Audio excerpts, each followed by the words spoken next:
everyone. Happy Thursday. Hope you're having a great week and that it has been a week filled with imagination and service. And that if it's not yet, the week is still young. You still have the rest of Thursday, Friday, and Saturday to make it exactly as you want. I'm really excited to have Dr. Gilles back with me today. Last week when we did a Facebook Live, we started down the trail a little bit of like the importance of being under regular, consistent chiropractic care ourselves as chiropractors and making sure that we have a care plan and we're following the care plan.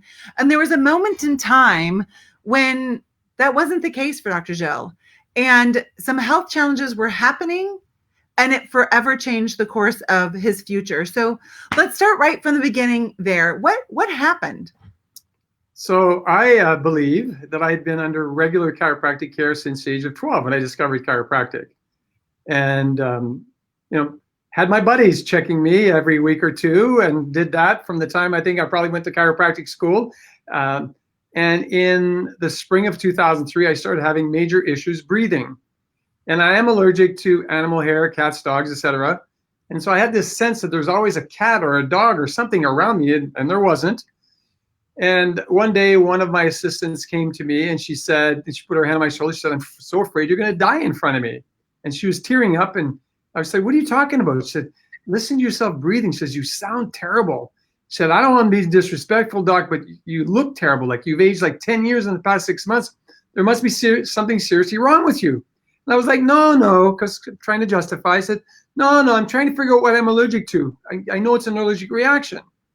Well, of course, being a woman, much smarter than I, like most women are, much smarter than us men, she called one of my buddies, who's an MD, my best buddy, where I'm from, and she made him promise that he would get me into his office. So he called me at home that night and he said, "Hey, if I'd made a promise to someone, you were the only person who could help me fulfill my promise, would you do whatever it takes to help me?" I said, "Well, of course I would." He said, "Great, I'll see you tomorrow in my office at 4:00. And he hung up the phone. That's awesome. And I thought, oh, she must have called him. So anyway, he knew I didn't see patients on Tuesday, which is why he knew that I could be there at 4:00. So I showed up at his office at 4:00. And, we don't have 2 hours to talk about this, so I'll shorten it. I was diagnosed after seeing a cardiologist locally, regionally, and then, beyond, all the way to the city of Toronto. I was diagnosed with a terminal condition called primary pulmonary hypertension. When it was first mentioned to me, I first said to him, "I don't have high blood pressure." He said, "No, it has nothing to do with high blood pressure." And he made me understand that it's increased pressure from the lungs pushing into the right ventricle. So there's a back pressure.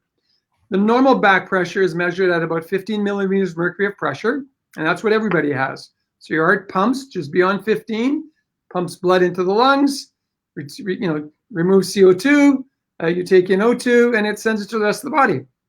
Well, my back pressure was 57. So what had happened over time is that my body did what all bodies do.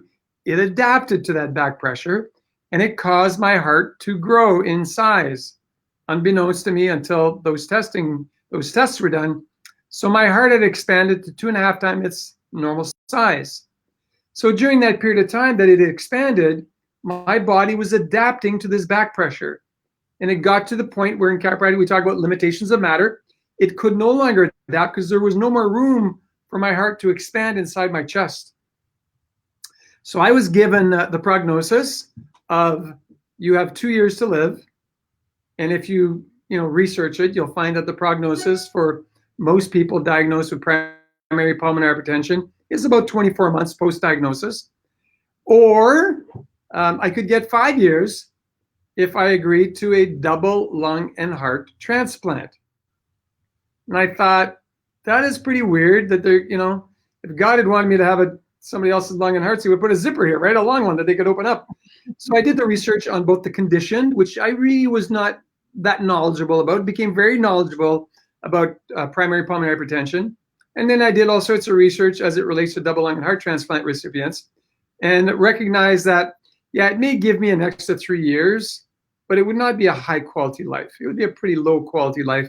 Potential of, carrying around an oxygen tank and, sitting around and doing not lots. And I've always been used to being really, really active and doing things and, taking care of 100+ people every day in my practice and just having a good time and being busy. So after doing all that research, I made the conscious decision that if transition was God's plan for my life, I was totally okay with it. I didn't go through any of these phases of, feeling negative or sorry for myself or angry or whatever. I just took it all in. I did the research. I made a decision. I said, I'm okay with this decision. And so until I could find someone to take over my practice, because as you know, when you have a practice, it's your baby, you love it, you love the people you take care of. It took me a while to find someone to take over my practice. And during those 6 months, that 6-month period until they actually took the practice over, I actually succumbed to the half-hourly use of 2 or 3 puffs of Ventolin while I was in my office. So every 30 minutes or so, I would put 2 or 3 puffs of Ventolin in my body. And until then, I had been drug-free. Not even illegal drugs, no aspirin, no nothing in my body. And but that's what I needed to continue. So I did what I had to do to take care of the people in my practice. And then if it was a day where I saw patients morning and afternoon, I'd go home at lunchtime. I'd sleep for an hour and a half or 2 hours to be able to get enough energy to go back. Anyway, on the 14th of April in 2004, I officially retired from practice and went home to prepare myself to transition, because when people know in advance that they're going to die, we do certain things. You plan your funeral appropriately. You want to make sure that you don't leave any loose ends that people have to manage on the back end. You choose the songs that you want to sing. I mean, I put money aside for a party so they could celebrate. I was 49 and I had a good time. I'd had a beautiful life. And I thought, just celebrate. When I go, just have a party, have a good time. Yes, I'll miss you. Yes, maybe some of you will miss me, but it's the reality of the world. So I did all those things, with an accountant and my attorney and the funeral director, all that stuff. And on the 15th of May, because this is where the great story starts, on the 15th of May, 31 days later, I woke up and the first thought that came into my head was, you're a beep, beep idiot. And it wasn't beep, beep. There was a not nice word in there. I'm not going to repeat, but you're an idiot. You've been, preaching the chiropractic paradigm of health and healing for 25 years. There must be something seriously wrong with your spine and nervous system. Well, if the chiropractor's listening, they're going to go like, loser, like, why didn't you ever think of that? Well, I didn't. I can tell you the second thought was, well, how could there be? I get checked by a chiropractor every week or two. But it was the third thought that really awakened me, because the third thought was, but never by the same chiropractor. I was not a practice member in any practice. Then I had the thought, when's the last time you had a complete spinal and neurological exam? It's like, I don't know, like 20 years, maybe 25, long time. When's the last time you had a spinal x-ray? When's the last time you had a nerve scan? And all the answers to that were coming to me were like 15, 20 years or more. So when all the noise died down in my head, I thought, maybe my time on the planet is not over. So I reached over, I called my former office manager, who'd, worked with me for like 16 or 17 years. And she's a high school friend. So I said, Janet, I want to make an appointment with a new patient. She started to laugh. She said, you've been under chiropractic care since you're a kid. And then I said, where have I ever been a practice member? As far as you know. She was like, oh my gosh, nowhere. I said, you're right. The team makes appointments to get checked. The team has a chart. My kids come into the office to get checked. They have a chart. We keep records. We do regular evaluations. We do, re-x-rays over periods of time. So we do all that for everybody else. I've never had that done for me. She was like, oh my gosh, well, let's make you an appointment as a new patient. So I went in and discovered I had this, nice normal cervical lordosis, a nice normal lumbar lordosis. My spine looked pretty good, except from C7 to T4. My spine was a complete mess. It didn't even look like 5 vertebrae sitting one on top of each other. And of course, I'm not that big of a guy, and I worked in a very blue-collar community, handled a lot of large guys who work in the bush or in mines. I mean, I had a family practice, so yes, I had babies, but maybe 30% of my practice was big guys, a lot bigger than me. And I guess from my thought process anyway, is that I micro-traumatized my spine over years of adjusting like over 750,000 people. So when we looked at this on the x-rays and looked at the scan and saw how damaged I was in that area, it was like, wow, what a concept. When you look at the autonomic nervous system, I was like, there is a direct link between the upper thoracic spine and the cardiac and pulmonary function. So I started getting adjusted daily. By the end of August, my pulmonary pressure had dropped to 27 millimeters mercury of pressure. So think about that, right? 7 to 27. Yeah, like 90 days of very regular care. And some people, oh, you got adjusted a lot. I said, yeah, what was my other option? Right? Yes, I got adjusted every day. Every day for at least, 12 weeks. So you go, that's like 60 adjustments. Licensing boards may say, that's ridiculous. I am like alive because of it. That is not ridiculous. I was going to say, it seems like a pretty small price to pay. Exactly. It's a really small price to pay. So what I discovered in all of that, obviously, and I got well. Within a year, my pulmonary pressure was stable. It has been stable ever since 2004. That's 16 years. I'm healthier at 65 than I was before those symptoms ever even started. I mean, I'm still running 5K races. I'm super, super active. And within 2 years, my cardiomegaly was also gone. So let's look at that. Just think about that. The body has this innate ability to heal. We know it has an innate ability to adapt to the environment, external or internal. It adapted to the internal environment when there was back pressure by doing what? By increasing the size of the pump. Like if I go out and I pump more iron, my biceps are going to get bigger because I need to be stronger to lift. My heart expanded. When the back pressure was no longer at the level that it had been and had been normalized, then the body recognized with its own innate intelligence that my heart no longer had to occupy such a big space in my chest and needed to be 2.5 times its normal size. Then it went back down to its normal size. So some people could say, that's a miracle. And when I asked them, when they say, well, that's just a miracle, because obviously that's what my cardiologist said. He said, we must have made an error in our diagnosis. If we didn't, he said, you're a good Christian. You've prayed enough. God has healed you. It's a miracle. And I said, well, let's have a conversation about physiology and, see what you think after that. We had a 3-hour conversation one evening in his office in Toronto. This was like the bigwig. This was, the head cardiologist teaching at the University of Toronto Medical School, a brilliant guy with 35 years or so of experience. By the end of our conversation, he said, you might be right. Maybe that's what happened. So I wasn't able to convince him. That's what I said, but doc, I changed nothing else in my life. I didn't change my nutrition. I always ate clean. I didn't change what I drank. I always drink water. I didn't change my meditation habits, my prayer habits. I didn't change anything other than I got adjusted very, very, very regularly, like 5 days a week for 12 weeks. And then I got adjusted 3 days a week for probably another, months, and got completely, completely well. And the story, and when I tell the story, the reason why I want people to understand the story is, number one, there's been no research yet done on primary pulmonary hypertension and how those who suffer from that might be helped by a chiropractor. Now, I know and that the profession should never claim to heal anything. I certainly have never claimed that we heal anything. Our job is to discover whether or not there's interference, to correct the interference, and allow the body to do what the body is designed to do, which is to function optimally and heal. That's all that happened with my body. But wouldn't it be great if we started conducting studies that are specific with people? Because most people show up, I don't know what it was like in your practice, but most new patients that showed up in my practice showed up because they had symptoms. Very rarely. I remember one particular patient who was a nun who had been under regular chiropractic care in Montreal for a couple of decades, who came in and said, I'm coming to make sure that that my spine remains subluxation free so my nervous system functions well. I had one person out of more than 15,000 new patients that came to my practice that ever told me that. So most people come in with symptoms. Well, right. How many people that maybe were diagnosed like I was would be alive today if we could tell our story more often? So that's one reason why I tell the story.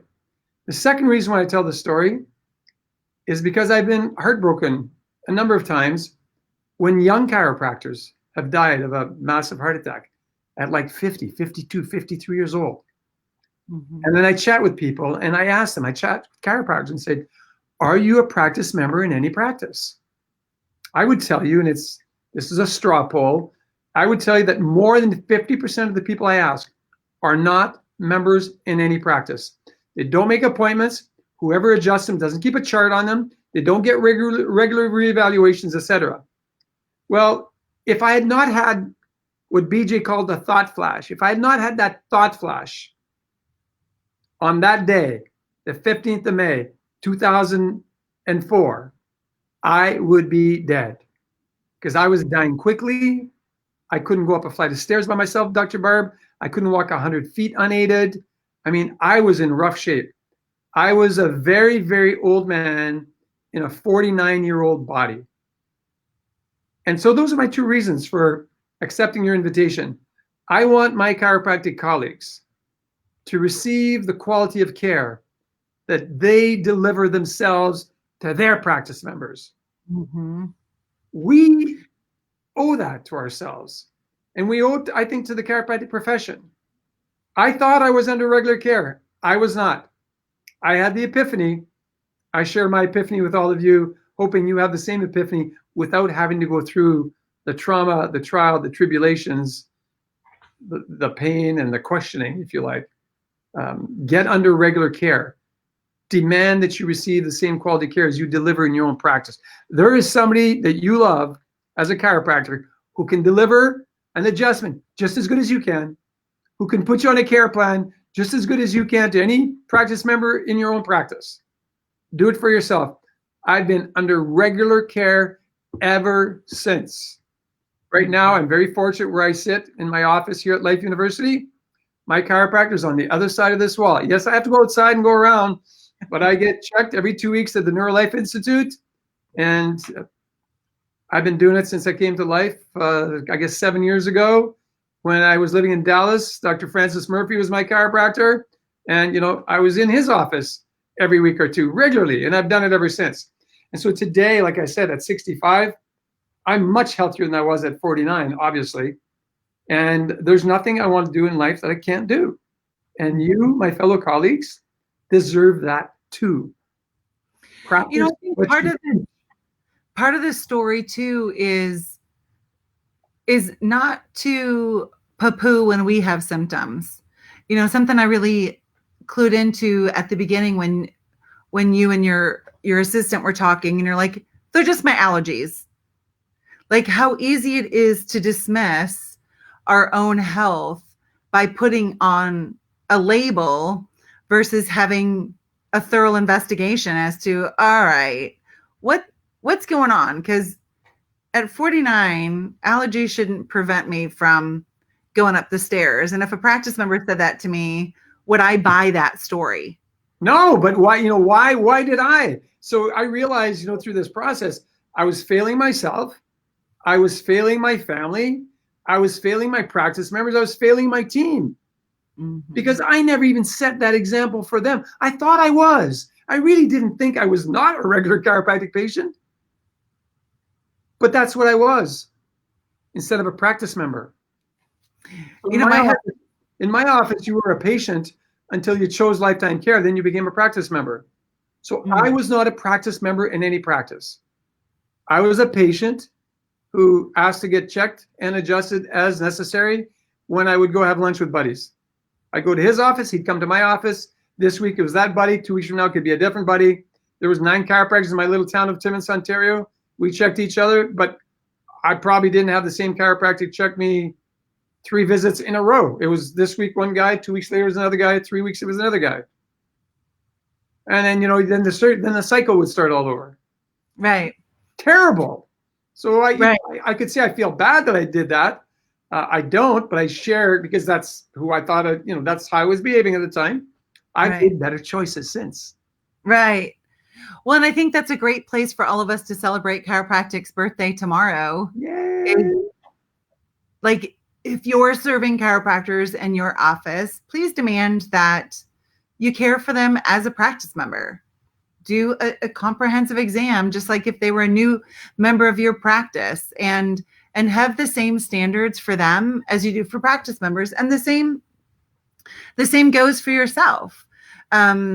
Make appointments, and just like we do for our practice members. And I think this calls into play too, that what if we upgraded how we randomly care for each other at seminars? My husband has always been like, so you guys go to seminars, you get adjusted and you adjust other people, and all you're really basing on is what they've said. Like, I don't, I think that we got to upgrade that a bit. We've got to up our game, right? Yeah. And you know what? You saw me reach over my phone. I reached over my phone for a reason. I wanted to show you something. And I hope that your audience will be able to see it. Oh, yeah. But currently, this car is parked right in front of our outpatient clinic here on the grounds of Life University. It is the 1956 Cadillac of Dr. B.J. Palmer that is owned by Life University. Dr. Sid had bought it years ago.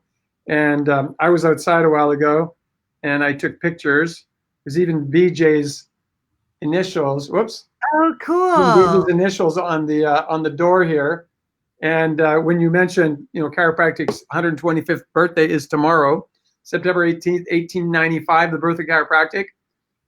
So I would urge us, all our colleagues, make a decision to do something better for you starting today. If not today, start it tomorrow on chiropractic's 125th birthday. And you'll remember the day that you made that decision.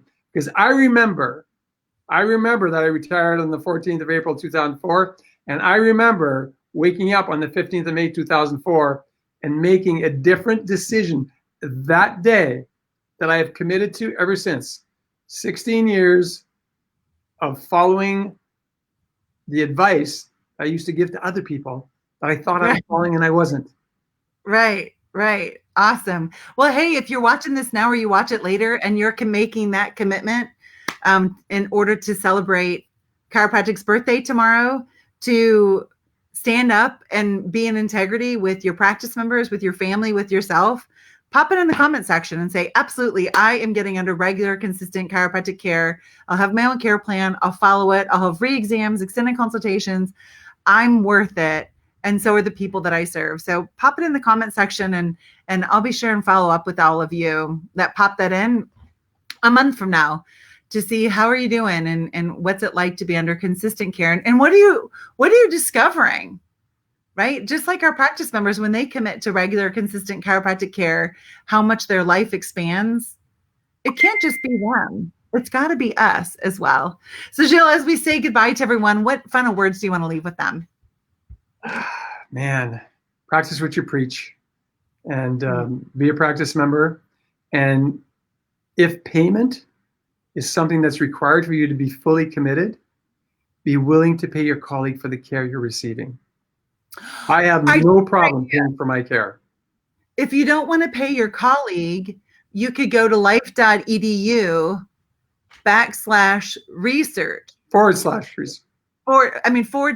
/research and donate in order to see more research about our profession and about what we do and how it changes lives. That's, you know what, we hadn't even discussed that, but that's a great thing, because it is Founders Month of Giving for Research at Life University. Even easier, just go to life.edu. At the top of the page, you'll see a donate button or a give button. And then you could, as that next page opens, you can give to research right there. That simple. There you go. So maybe for every adjustment that you get for free, sort of, you can actually make a donation so that we could continue to improve this phenomenal profession that we are so blessed to be part of.